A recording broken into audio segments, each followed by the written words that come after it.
Hi everybody, welcome to another video on a beautiful spring day in Washington. Today's video is all about knots, and this will serve as a good reference for those of you that have trained with us. For those of you that haven't, I think you'll be able to pick up on what I'm doing here. I'm going to go nice and slow so you can see how to tie these. And in addition to the bowline and a clove hitch, which you can find pretty much anywhere and you probably already know, these are the ones I feel are most important. So let's get started. This first knot is called a tensioning knot, tensioning hitch, and it's similar to a taut line hitch, which some of you may know. I like this one a little bit better. I think it's easier to tie, and it seems to hold the tension a little bit better. So I'm going to go a little bit slower on this one and talk about just a few pointers in knot tying in general. And first off, I like to keep everything very tight. So you'll notice as I'm tying this knot, instead of doing like really loose loops like this, I try to keep everything very, very tight so that the knot is almost completely tied when I'm finished. That will keep things from capsizing, and it keeps things from getting confused when you're tying the knot. The other thing is I also try to have everything as similar as I can. So I always start with the standing part, which is the part to infinity, in my left hand, and the part that's called the working end, which means the part that you can get to the end of and manipulate, in my right hand. That's just how I do it. You may find something that works for you, but again, I just try to keep things consistent. So let's tie this knot. Okay. So with this part in my, with the standing part in my left hand, I cross over the standing part once, I reach through, go over the standing part, reach through again, over the standing part, and now I make a little loop like this with these fingers, and I take the working end over both pieces of the loop, and I pass a bite through like this, and you tighten this by pulling on the bite and on the standing part, and that is your tensioning knot with a slip. And this knot is used to take the slack out of line. You can see that I can pull on the knot, but it doesn't move. But I can actually slide the knot up and down the standing part like so. Okay, so this is great for guying out, or for your guy lines to adjust the tension. Any number of things, and then when you're ready to go, you just pull, and out it comes. Okay, I could do the same. I could do the knot the same way, except instead of tying it with a slip, I could just pass the working end through like that, and now it's the same knot, except it doesn't have the slipped feature of it. So if you are sure you don't want this knot to ever come out, this is obviously a better way. But I think for the most part, knowing how to tie a slip knot is very handy. Okay, so that's our first knot, tensioning hitch. The next knot is called a Siberian hitch, and this is a sliding loop that attaches to your post or your tree. This is what I use for my guy lines, if you've watched my other videos. And it's a really interesting knot, very easy to tie. I don't like fiddly knots that have a lot of little things that you have to do. This you can tie with mittens or gloves on, like most of the knots that, or I think all of the knots that I'll show you today. They're easy and have large motions. So this one, I take the working end in my open palm here, I go around my fingers once, I turn my hand like this to look at the back of my hand now, and I feed this through the loop that makes, like so, and then you just send that to the tree. Very easy, and then when you're ready to go, you just pull, and out it comes. Okay, one more time. Around, and that's its speed. Okay, the one thing I will say about this, the one mistake that I see a lot on our courses is there's a tendency to want to hold on to something when you're tying this knot. There's a tendency to want to, be too grippy here, and you're really not holding on to much at all. As you can see, I'm not holding on to anything, just pulling that through. Okay, Siberian hitch. This next one is a modified trucker hitch. We call it a power cinch sometimes.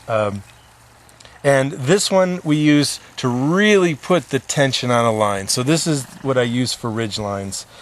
And again, big motions, what I do is, this is in the standing part of my left hand, and I reach ahead with my right hand, I pinch right here, and I go underneath, pinch again to make to form a bite, and then I reach through, and then I pull a little loop through, like so. And if you know, to do it at speed, it's just a quick motion. Again, you don't have to think a lot. Just 1, 2, 3, and pull through, like this. Right?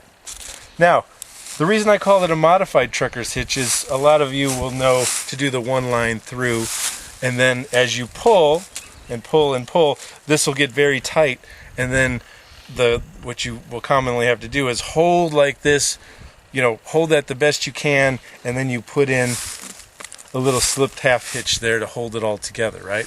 And that works fine, especially with big thick rope like this that is really easy to grab. But some of that slipperier stuff like Amsteel or paracord and other things, a lot of times when you try to grab it, especially when it's wet, it'll slip out of your hand and you'll lose some of that tension. So what we do is pass another loop through, like so. And now when you pull this through, you'll see that it will hold the tension all by itself, just like that. And now we put that slippery half hitch in just as an added security, like so. Okay, so that little trick helps a lot. Our friend Nate showed us that little additional trick. And then to get it out the next day when you're ready to go, you do just what I did. So if it'll be stuck right there, just go to the other side and just give it a little pop like that, and it'll come loose. Okay, and then to get this piece out, you just pull,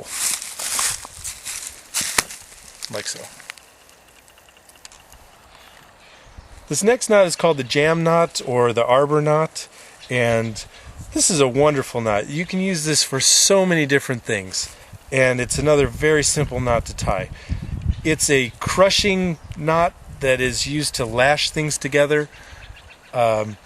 I like it better than say a constrictor, because a constrictor you have to have both ends, like a tag on both ends that you have to pull on to keep things tight, and then you end up either having to cut it or you've wasted a lot of line. Where this is the only knot I know of that you can really lash together and not have any waste at all. It's really unique in that function. So let's tie this one. Basically, we do a little overhand knot, simplest knot you can tie, and I tie it as close to the end as I can. And now I'm going to take it around the tree or whatever I was lashing together, and I'm going to tie another overhand knot around the standing part, just like so. Okay, so I have an overhand and an overhand, and now you want to work those so that they come together in this really ugly mess, like so. And now this is basically like a pulley or like a ratchet type system, okay? And it'll ratchet down tight on whatever you were lashing together.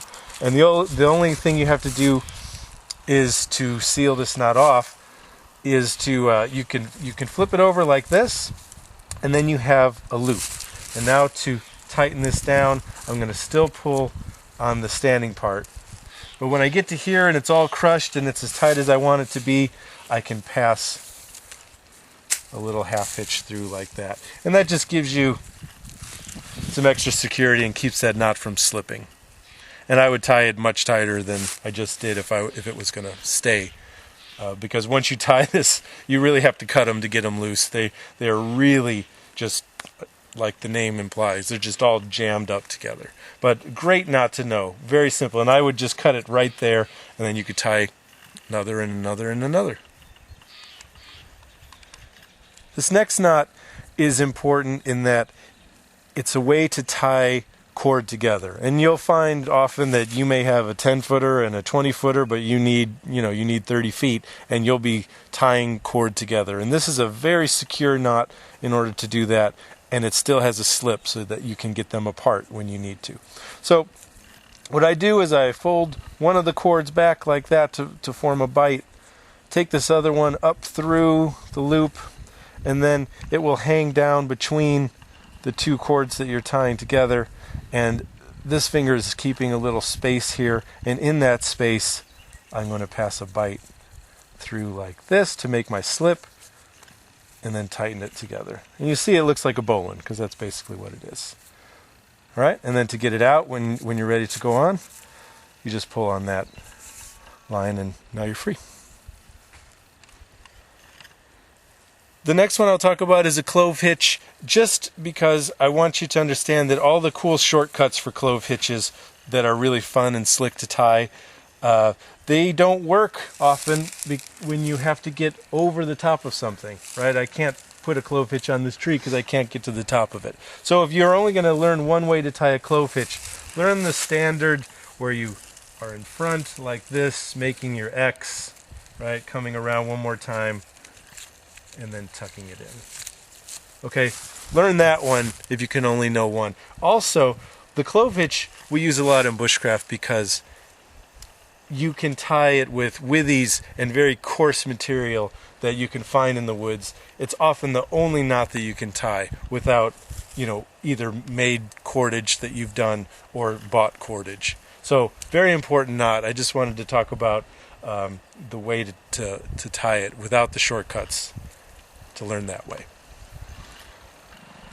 This is one shortcut that is really slick and that you may want to learn. This, our friend Tuvo showed us this little shortcut to the bowline.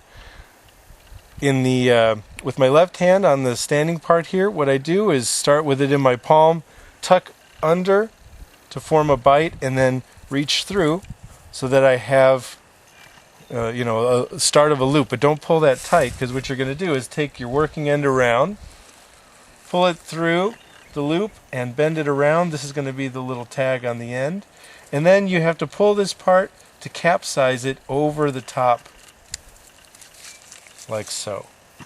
All right, and there's your bowline. And then of course to release a bowline you just flip it over, push, and out it comes. The beauty of this is that if I know I'm going to be tying to this oak tree here, I can start it here, be 90% tied before I even get to the tree, and then just tuck that around and pull it over. Pretty neat.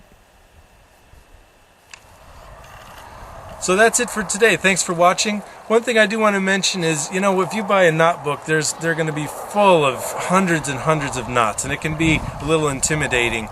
The knots I showed you today are going to suit you for 99% of everything you're going to do in the woods, and they're the knots that I rely on. They're easy to tie, and I think if you learn those, you'll be good to go for most everything.